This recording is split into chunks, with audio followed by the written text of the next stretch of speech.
Mga kapuso, binabawi ng ilan sa mga nagpakilalang dating bodyguard ni Zaldico ang nauna nilang pahayag na nagkatid sila ng mali-maletang pera kina Pangulong Bongbong Marcos, dating House Speaker Martin Romualdez at iba pa. Nakatutok si Marie Zumari.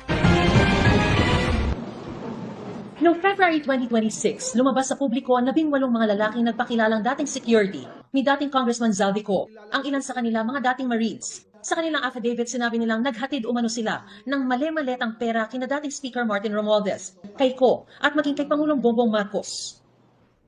Apat sa kanila humarap sa akin kanina. Ang sinabi nila sa akin, binabawi na nila ang mga nauna nilang sinabi at kwento. Gusto lang po namin mag-recant po, ma'am, at para mabinabawi na po namin yung mga unang salaysay namin. Gusto na namin po manahimik dahil sa ngayon ay dad kami ng mga kaso, mga banta sa buhay namin. Kaya pag-isip-isipan namin na binabawi na po namin yung mga salaysay po namin. Hindi sila nagpakita ng mukha sa kamera dahil sa matinding banta raw sa kanilang buhay. Dala nila ang tigi-isang bagong sinumpaang salaysay. Binigyan din nila kami ng kopya ng video ng panumpaan at inotaryo ang mga ito. Bakit niyo gustong bawiin? Hindi po totoo yung mga ibang sinabi na po namin. Binabawi po namin lahat yung unang salaysay na nagatid namin. At hindi totoo po yung sinasabi namin sa unang sinumpang salaysay namin. Doon sa sa salaysay namin po, sa unang salaysay po. Sa affidavit. Yung hindi totoo yung sinasabi namin. Bakit niyo ngayon sinasabi na hindi totoo? Pero noon kasi pinanindigan niyo eh. Parang naguguluhan pa kami noon. Tapos ang nagawa ng affidavit namin po ay hindi kami po.